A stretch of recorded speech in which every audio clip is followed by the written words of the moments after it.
Good evening, everyone. It is nice to see you. Welcome back to school. And we will resume open session, and I will ask all that are able and willing to stand for the pledge of allegiance. I pledge allegiance to the flag of the United States of America and to the republic for which it stands, one nation, under God, indivisible, with liberty and justice for all.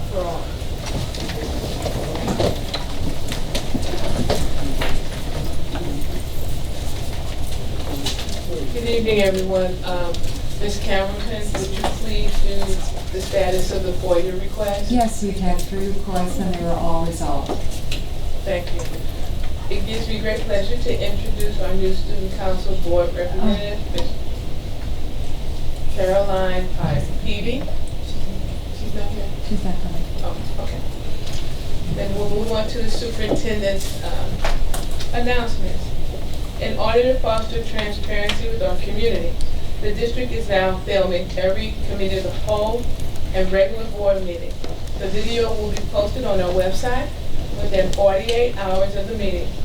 Visitors will find the video links posted on our Board of Education page called Agendas, Minutes, and Packets.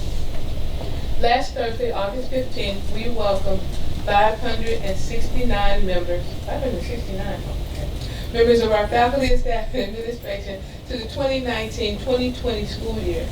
Thursday and Friday featured professional development sessions for our areas of focus, beginning with an overview of where we are with the strategic plan. And each of you had an opportunity to pick up our 2019-2020 focus for the strategic plan out on the table.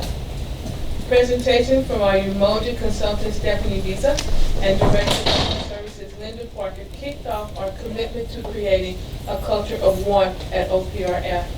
Ms. Visa gave an overview of this year's work on restorative justice, which is a mindset that values relationships at the center of community life. Last year's practice group of 25 faculty, staff, and administrators have been invited to advance their development as we continue to coach our staff. The English division will be piloting and working very closely with Umoja to develop coursework on restorative justice. The leaders of our teacher collaboration teams are also receiving intensive training on creating restorative circles discussions. And the deans are partnering with Umoja to take a deep dive into our code of conduct, which we will bring to the board in the spring. Next, and with infectious enthusiasm, Ms. Parker asked all of our staff to do 3 key themes this year. And we ask you to join us in these initiatives to the board and to the community when you are in our building and you see our students and our staff. We ask that you greet and engage with students in our buildings, in our classrooms when you see them. We ask that you greet and engage collectively with our colleagues in the hallway. And we ask that we all practice random acts of kindness with one another. And finally, as another part of our focus for building community and social emotional wellness, faculty and counselors gave a brief presentation on the new advisory period. This 15-minute session between our second and third periods is to give our students a sense of community for their 4-year experience here at OPRF. And this is part of our work in fostering a long-term connectiveness in order to have our facilities a more welcoming and supportive environment. That concludes my announcements. Thank you. We are now at the public comments section of our agenda, and I would just remind and ask that you please limit your comments to those items that are within the purview of the board and its agenda, and to remember that this is not considered dialogue with the board, but if there are questions that arise, we will certainly have the appropriate administrator or board member get back to you within a reasonable amount of time, and ask you to limit your comments to 3 minutes. And A. Herman.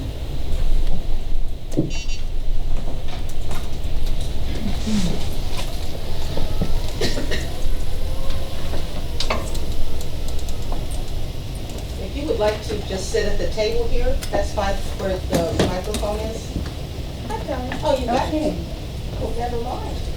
May I check with the microphone? Yes, sure. Please. Is it turned on? Is it turned on? Okay. It's on.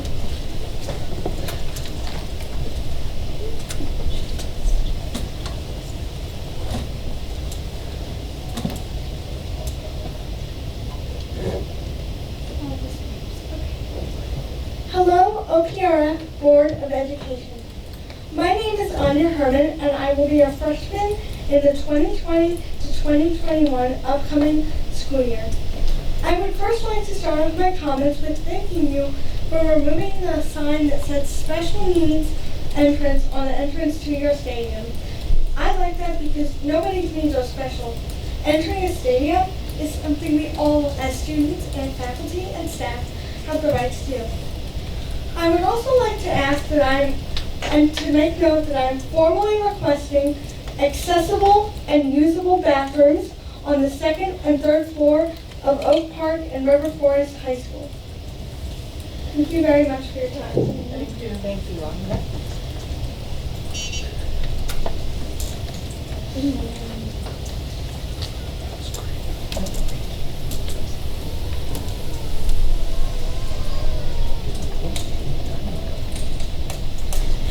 No notes. Stop that next week. Okay, that is our only person that signed up for public comment. Is there anyone that did not sign up that would like to make a public comment? Alrighty. I will turn the agenda back over to Dr. Pruitt-Adams. Thank you. Our first presentation is a presentation from the capital campaign. It is an update. Making this presentation is Mr. Fred Arkin, Ms. Lynn Kamenetska, and Mr. Stephen Schuler. And this item is in compliance with Strategic Plan Goal 6.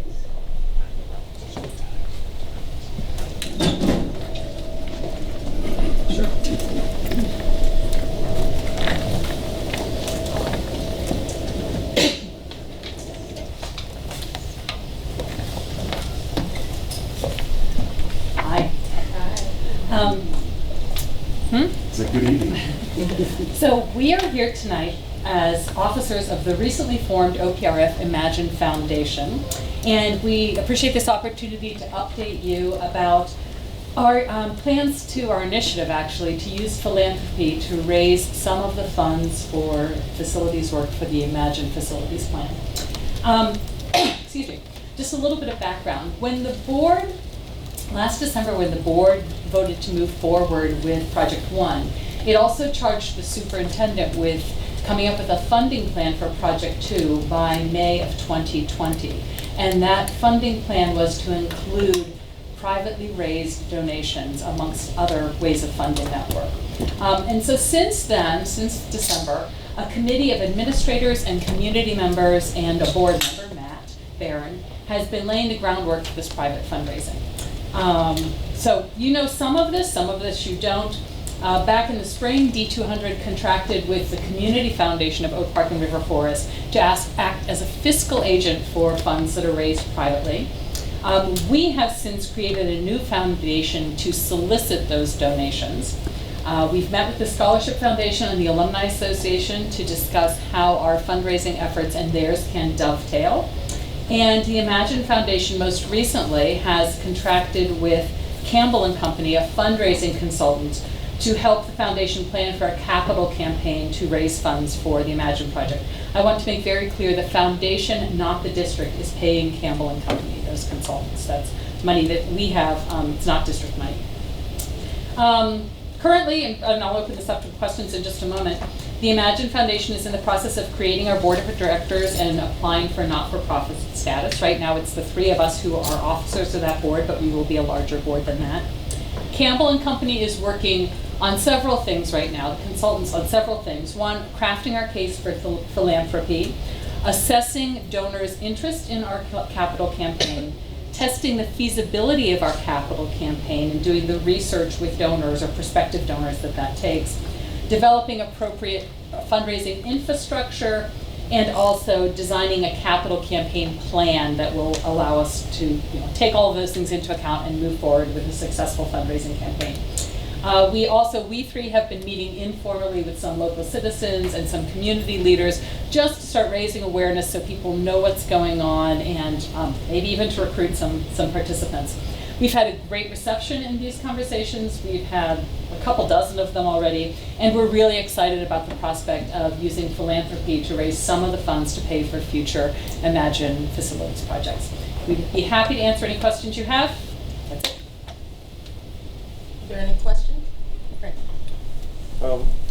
Lynn, thank you guys for doing this. I think it's really important, and I know you're getting some traction. That's fantastic. I do have one question for us to think about, because I don't know the right answer.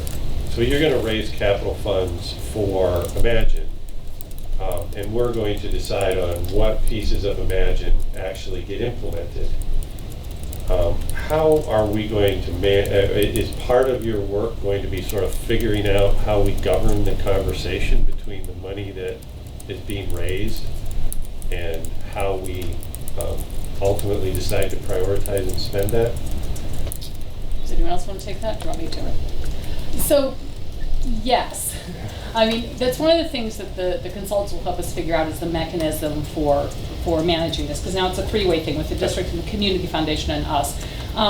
Most of our funds will come in unrestricted. Some may specifically want to donate to a particular piece of the facilities puzzle. Generally, we don't accept those funds. I mean, we may get a commitment or a pledge for those funds, but we won't actually accept them until the board has committed to actually doing those. So there is a little bit of a chicken and egg there, but this happens all the time when you do fundraising. It's a standard I'm sure thing. we're not the first one to deal with Right. it. I just want to make sure as we go forward, we're really sort of clear on how it's going to be Right. dealt with. And oh, sorry. I was also going to add, just like we came forward with recommendations for Project 1, when we left the meeting back in December, I think it was, we talked about what was then called Component D. And that had a lot of the things that have been identified as really serious critical needs with regards to life safety. And so that would be one of the options of looking at that. The administration would then come to the board and make a recommendation on what needs to be a part of that. And as Ms. Kamenetska said, donors have the latitude to say how they want their money to be directed as well. But I do want you to know that there will be an opportunity to collectively come forward with the recommendations for what is a part of Project 2. I think one thing that's clear is we're not raising funds so we can fix the roof or do some of the ordinary coursework that's going on. We're raising funds with the idea of what the Imagine projects are. And certainly, you're right, Craig, we're gonna have to figure out how do we create the triggers in the agreements about how that happens. And I think, it's gonna take work, but I think it's work we feel comfortable that we can work with the administration to figure out.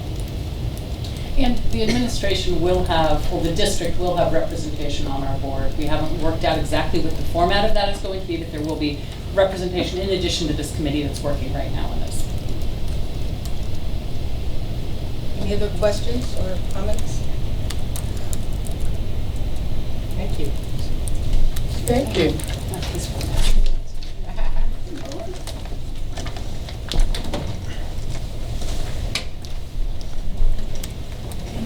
The next item is a presentation by the Community Finance Advisory Committee.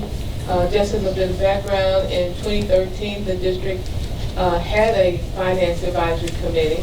The committee prepared for annual budgets, 5-year plans, and so forth. In October of 2018, we reconvened and reestablished what we call now the Community Finance Advisory Committee. They are here tonight to introduce themselves and kind of give you a background on the work that they're doing. This item is for information only. It is in compliance with Strategic Plan Goal 6 and Goal 1, as well as Board Goal 6. Working with the group and introducing the group is Ms. Cindy Sidor, the CSBO. And you'll introduce the ladies who are with you. And the gentleman. Good evening. So as we put up each slide, I'm going to let each member speak about themselves, but we have on here Sylvia, I can't say that, Rito, Todd, close, Kim Hoyt, Greg Kohler. Steve Miller is not with us tonight, and also Sharada Sullivan. So at this time, what I'd like to do is ask Elliot to speak a little bit about herself. Also, too, a little later in the presentation, Kim's going to give you an update on what we've been doing with the committee. Hello everyone, for the ones who doesn't know me. Push the button to translate. Thank you. Thank you. Well, if you're all, excuse me real quick, if you're all going to speak, please push the button and turn it because we're recording. Thank you. Thank you. Hello everyone, for the ones who doesn't know me, I'm Sylvia Picasa. I am a member of the community of the Financial Advisory for OPRF. I am professional speaker. My undergrad is an accounting by major, an MBA from local universities as well from the corporate. For experience point of view, I am a corporate finance professional. I have experience in audit as well as corporate finance, treasury specific. So that's kind of what I bring to the organization. I have worked for large corporations, not necessarily education. So it has been a win-win opportunity for me to learn more about the school and the ins and outs. I am a community member. I have lived in a park for the last 16 years. My son is a sophomore in the school, so I have a little more insight. I'm also board member of 2 other local organizations, Applied and Developmental Services, as well as PACSA, Parents Against Child Sex Abuse. So that's, I'm excited to be here. Also, you know that I'm from another country, so that's a lovely accent. It is lovely. But I'm excited to be part of the committee and offer diversity as well. Diversity in thought, diversity in my background and my experience. And in that note, you know, we've been working hard to learn more. Cindy has done a great job educating us in this journey of learning. In that note, I'm passing to my colleague.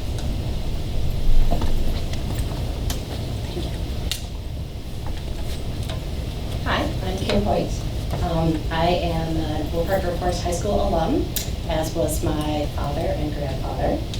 And I have 2 kids that are here right now that are a sophomore and a senior, which makes me very nervous. I'm a CPA. I have an undergrad in accounting from my university, and I have an MBA from the University of Chicago. 20 years in the professional industry, working at both public and private firms, primarily in the technology services area. I'm currently not working, but my last job I was the CFO of a company called ROI Solutions, and ROI is a payment card fulfillment technology company. And before that, I was the CFO of a company called Hubbard One, where we were in the legal space doing web development. But the last 6 years, I've not been working. 6 years ago, we moved to Switzerland for my husband's company. He was with Groupon at that point, and that's when I stopped working. And we were there for 3 years, which was the best 3 years of my life. And then we came back here, and I have decided not to go back at this point and do things like this. My husband is also a CFO. He works for a publicly traded company called OneSpan based out of Chicago. So we have lots of interesting conversations tonight talking about finances. I served on a corporate board in the city, and I've been involved in some community organizations, and I was also a member of the Imagine work group. So I'm very familiar with a lot of these conversations, and I was part of the athletic and activities subgroup within that Imagine work group. And I'm happy to be here. I'm happy to serve in this way. Yes. Thank you.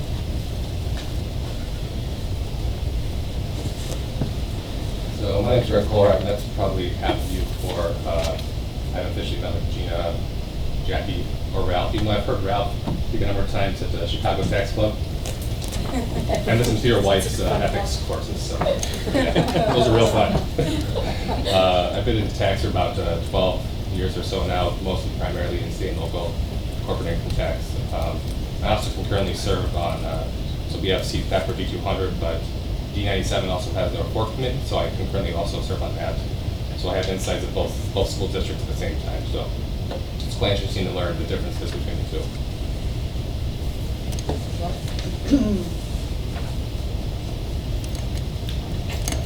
So Steve Miller cannot be here today, so I will be Steve Miller for this moment.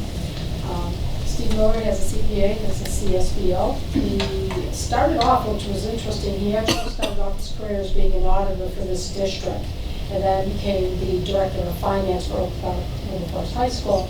He then went to PMA and is now the Senior Product Manager for Forecast 5 Analytics.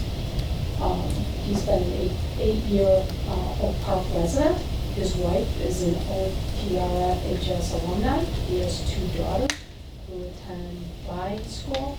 And then he is also the president of the Oak Park Education Foundation since 1997. And that leaves me. I'm Sharada Sullivan. I am a finance executive with CBRE, which is a global commercial real estate firm. I've been there for 15 years in different finance and operations roles. And also serve as on the board of Finance Executives International, which is a national organization but has a Chicago-based chapter that I'm on the board of. And I act as the diversity and inclusion chair for that organization. I am an 8-year Oak Park resident. I have a 7-year-old, and my husband's a stay-at-home dad. Makes wonderful, he's a trained chef and makes wonderful food for all of us. Just training my daughter, which is fantastic. I don't have to cook. I love that. You're living my fantasy right now. Yes, I have a great life. I think I'm living. And also, my daughter goes to West Suburban Montessori School right now, which we love. And I'm on the board of West Suburban Montessori School. And just really excited to be a part of this committee and looking forward to my daughter attending at some point in the future. Thank you. Kim, if you would like to update the board on what we've been discussing in our meetings. Yeah, so just a couple of minutes to let you know what we've been doing. So we were formed, as you know, in January of 2019, and we have met as a group every month since then, except for the 7 months, of course. Our first couple of meetings were really just informational meetings to educate us on what's been going on, talking about last year's budget and the upcoming budget process and the financial forecasting that Cindy and her team does.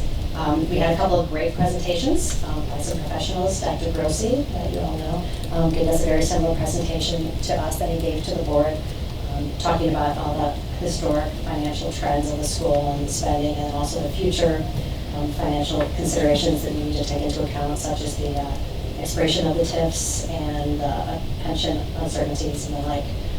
We also had a very nice presentation by the managing director of Raymond James. Her name was Elizabeth Hennessy, and she walked us through all of the different borrowing options potentially available to the school to educate us on the different types of bonds and the debt certificates that might be possible should we need that.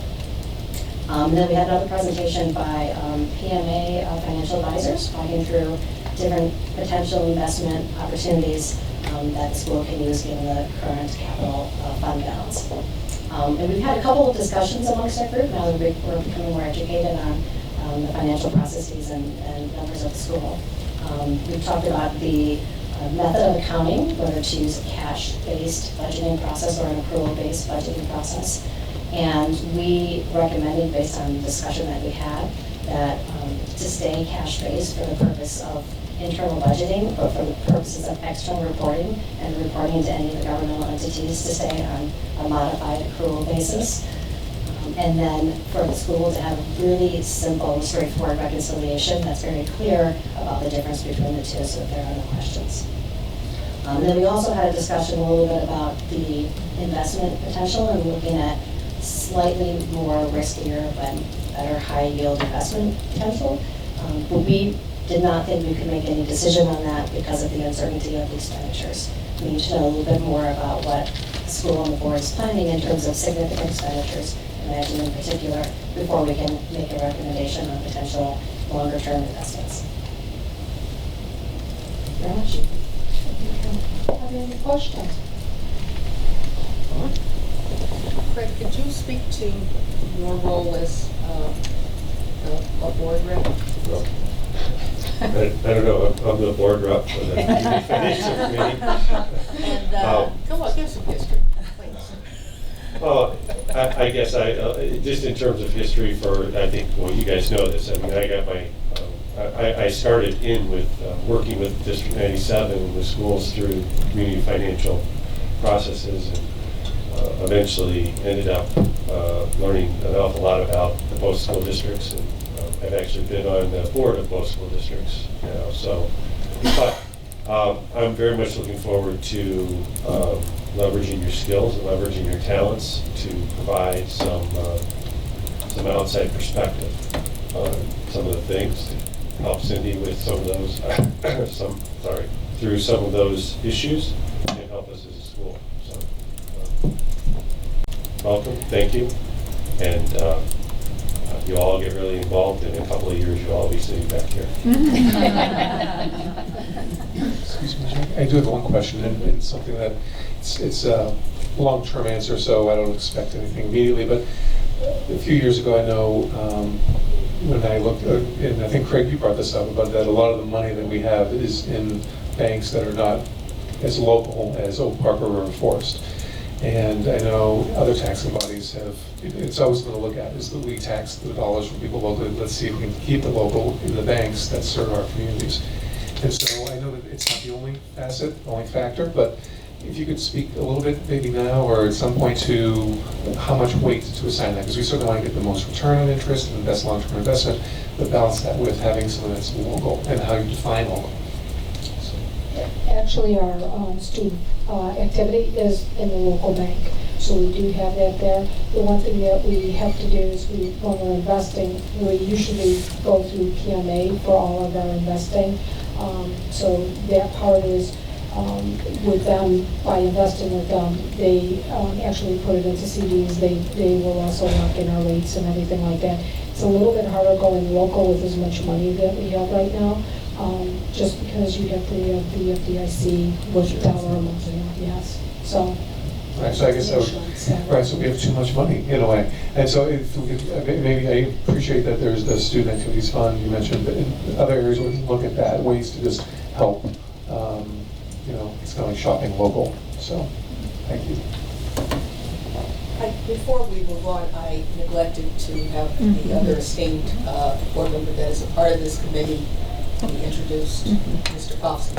I just wanted to say that we're so fortunate to have the level of talent that we have within this community willing to volunteer, and I've been impressed at how quickly they've been able to kind of get into really talking about contributing and adding value to us. So thank you very much for what you've done thus far, and like Craig said, you'll be sitting on this side someday. Gina. I too want to say thank you so much for giving your time. I mean, really, you could find other things to do, but you're giving it to us, so we really appreciate it. The community benefits by your guests. I also wanted to say thank you, Sharada. You mentioned that you're a part of diversity and inclusion, and I know that we have large equity initiatives, and I'm just curious about your conversations about moving the work or your work through an equity lens and how that has shown up for you so far.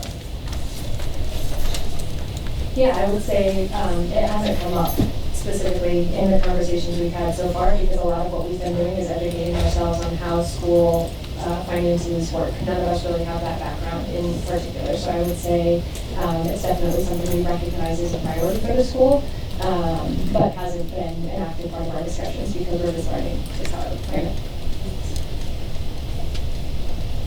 Any other questions? I had just one, and it's, I guess, a procedural that has to do with how this committee will be reporting to the board or giving updates. Is there a timeline, or has there been a discussion of, will it be topic driven, or, I know it's early, but just trying to have a sense of how the board stays informed. We haven't had that discussion. That'll be coming up in our next meeting, which will be next Wednesday, the 28th, and we're going to be going over the budget and levy at that point. But as topics come up, we'll probably have them in quarterly, unless it's something that's really important, and bring them back along. You're welcome. Thank you. Thank you all. Appreciate your time. Thank you. Thank you.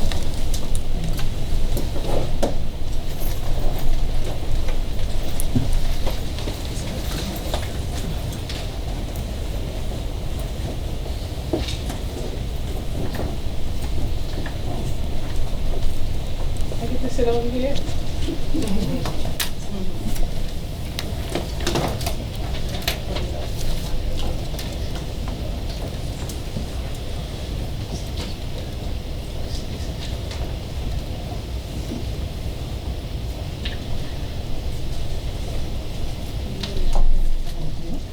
Okay. So I get the wonderful opportunity to give the board an update on the strategic plan, what we accomplished last year, and where we are as we move forward with our focus. I just want to remind the board that we're going into year 4 of a transition in strategic plan. You know, that first year we started, took it off the shelf, dusted it off, and had individuals help us with it. The second year, we said it takes a village, people, and so it was mainly the executive cabinet working with a small group of faculty and staff to begin to put some implementation steps. Last year was year 3. We moved towards full implementation, and we really started to push ourselves out into the district more. And so this year, our focus is, we've rewritten the strategic plan, which we will get into, to be more aligned with the whole child and educating the whole child. Because at the end of the day, it's about our most prized commodity, the students that we are trying to serve. And so as we go into, I want to hit on, you're going to have to click those because my computer is acting a bit strange. So I want to give you a quick overview of what we were able to accomplish and the work that we did in the 18-19 school year. At that point, we still had 6 overarching goals. We had holistic community education, racial equity, supportive learning environment, transformative leadership, operations, facilities, and finance. And then, as you know, we clustered with that our work under CCB. And so under holistic and community education, we really felt that as we began to look at the year, what did we really accomplish? So the board has had an opportunity to look through the evidence folders, to look at some of the documentation that's there, the barriers, the action steps we took, and our outcomes. And so I'm just going to give, for the people in the audience, there's some top-level things that were accomplished. So under holistic community education, and primarily that is about how we bring our students in and how we prepare our students to exit our institution. So we worked diligently last year under the first one to, by June of 2019, develop a timeline of communication of key data points that will support the transition of students into OPRF from our feeder schools and then prepare them for post-secondary education and career paths. As a result of that work, we also developed and hired the position of a pathways coordinator. We expanded our communication and information sharing protocols between feeder districts and non-feeder schools, and also for D90 and D97 and the high school. And what does that look like? Later on, and as I get into our focus for the 19-20 school year, you will hear how that is progressing.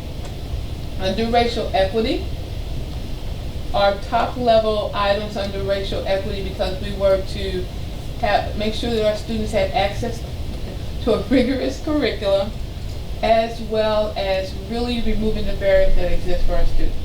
As we go through this process, you will see that there's a lot of overlap, which is the justification for the rewrite of the strategic plan. So the work that was accomplished last year under racial equity was developing, creating the position of the Executive Director of Equity and Student Success. The board approved the racial equity policy. We developed a racial equity curriculum with the voice of students. That is actually, we've identified a faculty member, and that course will be piloted this spring. The students are currently this fall working with the instructor to develop the rest of the course and the units of study.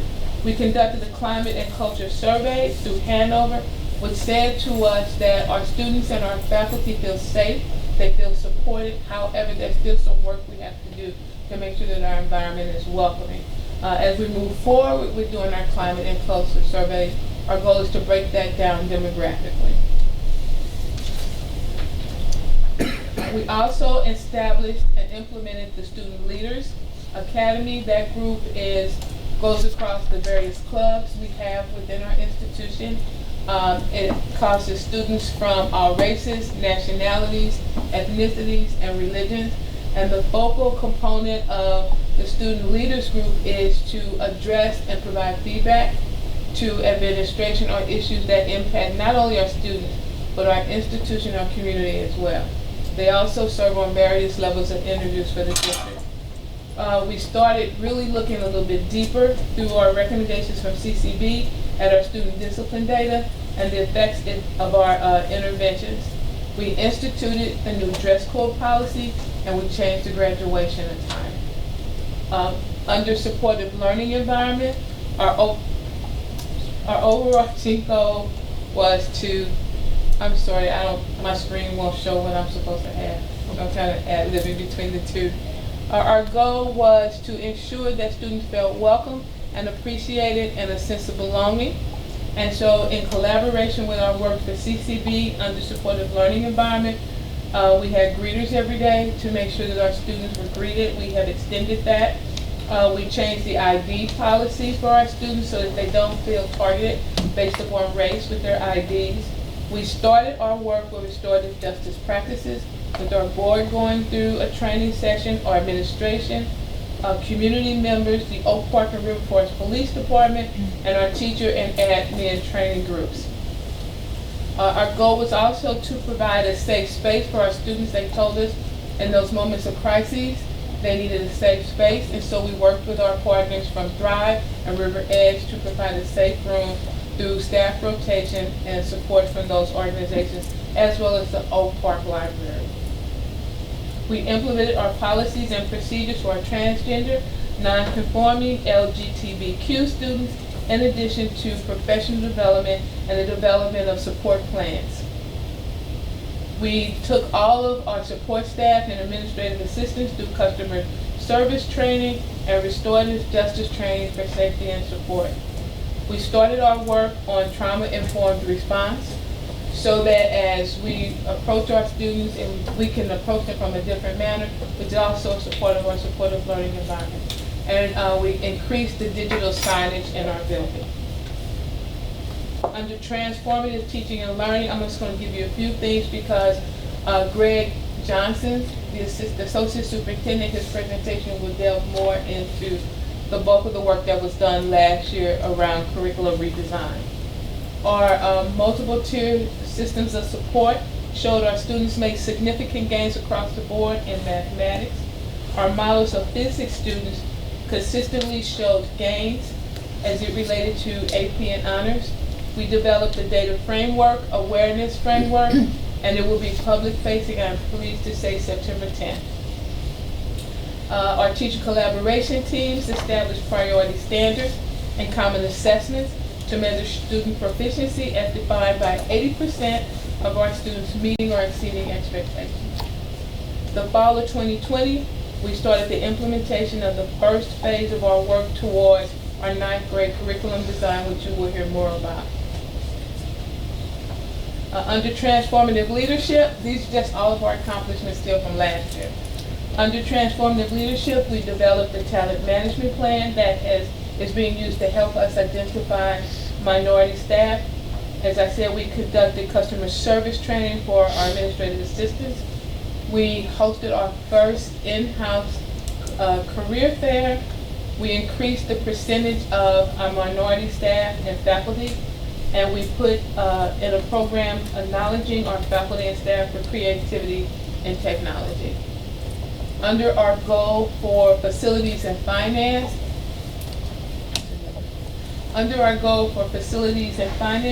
we reviewed and revised through the work of Imagine, a long-term facilities plan in collaboration with the operations and buildings and grounds.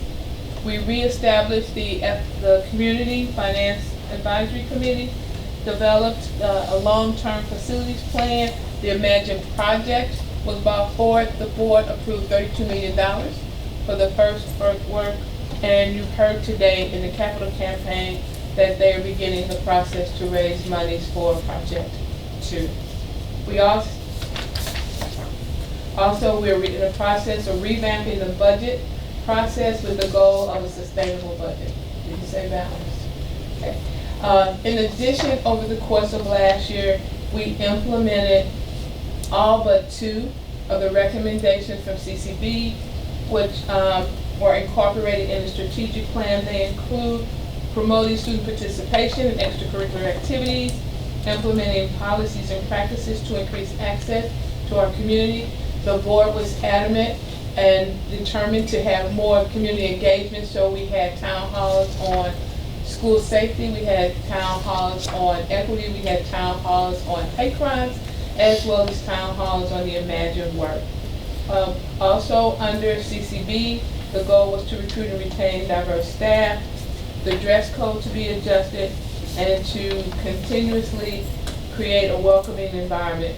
Research and identify the root causes of student tardies and address the racial disparities that exist in our student data. So, as a result though, as we begin to look at, the next slide, how we as a district could move forward in a more collaborative manner and make our strategic plan become more systemic. And something we do every day. We realign the high school administration to be more aligned to our strategic plan. And so because we had holistic community education, we had transformative teaching and learning, and we had supportive learning environment, all of those are key components of transformative education. And so we now have the goal of transformative education with the holistic, the community, and the supportive learning environment falling under there. We have also identified key administrators that this work is now a part of their daily job and responsibility. With Greg Johnson, the Associate Superintendent overseeing that. Dr. Lori Forenza is responsible for the teaching and learning component. Linda Parker is responsible, along with Dr. Walker Cause, for the supportive learning environment. And this went out of my head. The holistic piece is Linda Parker as well. Under Transformative Leadership, that is the building of, and we started with the administrative level, that's now trickling down additionally to faculty and staff. And so that will be trying to go from memory here, would be Roxana Sanders. We combined the operations, facility, and finance to include all of our decisions being made based upon need and not so much want, as it relates to facilities, the finance aspect, and how we operate the building. Surrounding that, you didn't hear me say racial equity. That is because we believe that every single facet of the strategic plan has to be done through a racial equity lens. And so the way we're doing that this year is 4 prongs. The first one is looking at the current systems and practices we have within our organization. What is it that we truly believe about those systems and practices? Having ongoing dialogue with our key stakeholders, and then making specific decisions through a racial equity lens that will impact our students in a more positive nature. Also asking ourselves, the decisions we make, how would that impact our most disenfranchised families and our students, and not making those decisions. So racial equity is embedded across every aspect of the strategic plan.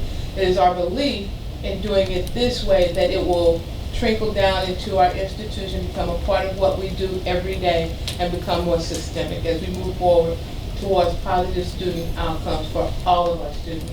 And so as we move to our focus, Gwen is holistic, I'm sorry.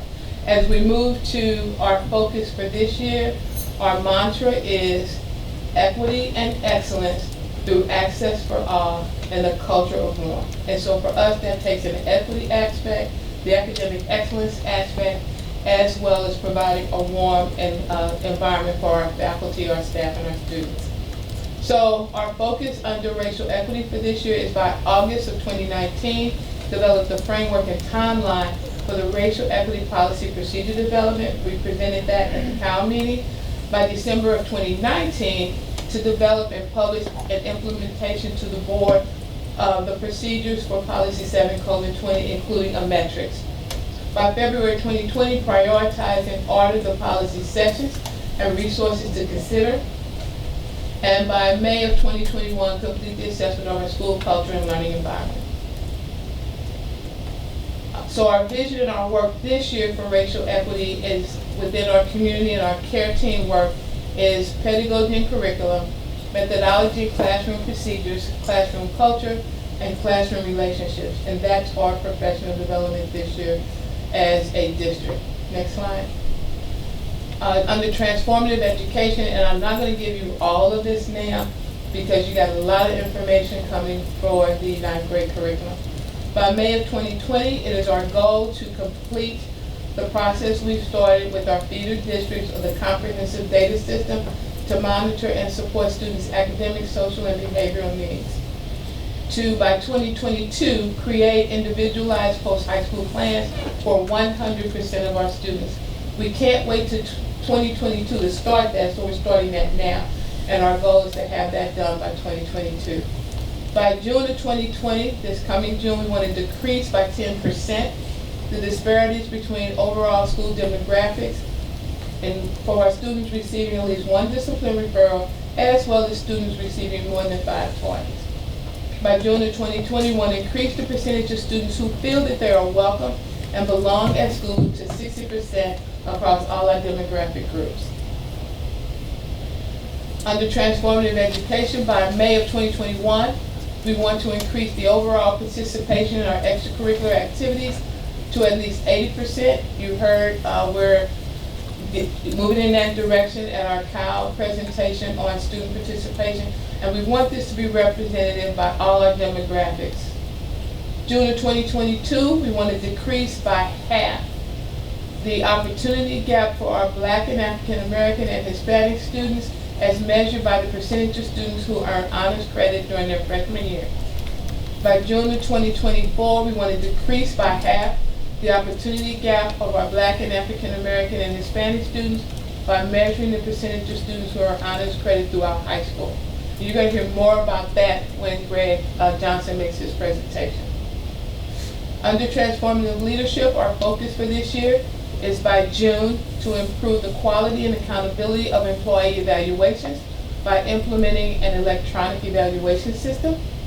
By June of 2024, increase the representation of our minority teachers to 35% of our overall faculty. That's our teaching staff. And we're right now somewhere around 25%. By July of 2024, to increase our representation of minority employees to 50% of all of our employees. That's our administration, our faculty, and our staff.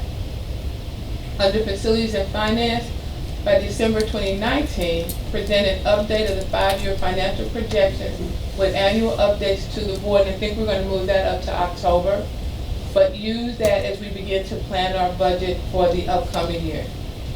By June of 2020, complete the design of the Imagine Facilities Project 1. And by May of 2020, present to the Board of Education a preliminary, we're going to change the word from balanced budget to sustainable budget for fiscal year 2021. So that's our focus for this year.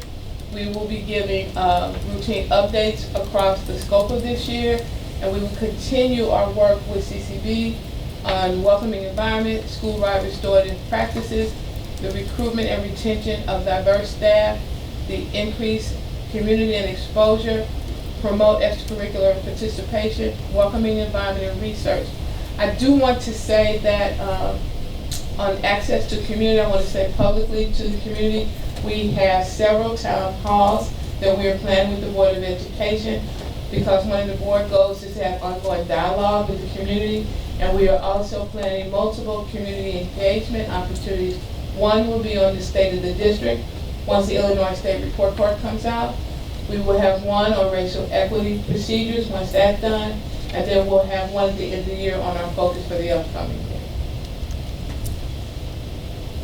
That's a quick overview of the strategic plan. Members of the team are ready to answer any questions that you have. We would ask that, because you're going to get a lot of information on the 9th grade curriculum, that some of those questions that you may ask about the Transformative Education, Mr. Johnson may choose to answer during their presentation. Questions, comments? A couple of little ones. Okay. So when we say 80% meeting or exceeding expectations, what do we define expectations as? State standards, college career ready, what? State standards. State standards, okay. I think we should make that clear that that's our commitment on that one. I applaud the goal of reducing these gaps by 50%, but I think we ought to make the community clear it's by increasing participation of minority students in, it's not by reducing the number of non-minority students in Absolutely. these programs. That's really the commitment, and the community needs to know that's the commitment, because there's a couple of different ways to reduce the gap. So I just want to make it very clear that that's what this And you're absolutely correct. For all of the targets we have, where it talks about reducing the gap, it is about increasing representation of our minority students. Excellent. And the final thing, although it's assumed, I think we ought to state very clearly that each of the choices being made by this district from a pedagogical standpoint to a professional development standpoint, et cetera, to move the ball forward on all these issues are research and evidence-based. Absolutely. Because they all are, but it's not in here. And we have a list of research. Right, but we need to make that clear to the community that we are in fact utilizing best practices in D200 to move the ball forward. Thank you. Yeah, I just had a quick comment. I want to applaud and I appreciate that the focus for this year being measured, very targeted goals. So I think there's been continued advancement in that way, but while you can wordsmith some of them, these are very clear objectives, and I appreciate that. Thank you. Any other questions? I just had a question. One of the slides is about increasing students who feel welcome in the building to 60% across all demographics. Where are we right now? I'm surprised that we're below 60. Our Hanover report, I don't have it in front of me, said that the majority, Greg did the research, did the Hanover report, he has that, but it does show that a vast majority of our students feel welcome, but we do have quite a few who don't. And so we are working diligently to change that because we want 100% of our students to feel welcome and supported. Thank you, though. I think this is fantastic. I love all those SMART goals. We actually think our culture of warmth is really going to help us push that and restore the justice practice. So thank you. Yeah, so thank you for putting all that together. I think the whole strategic plan process has been really great. A question, so actually two questions. One was, historically you had an accountability committee that oversaw this and looked at it. What is the plan going forward at this point? That's actually another item, but I'll answer it now.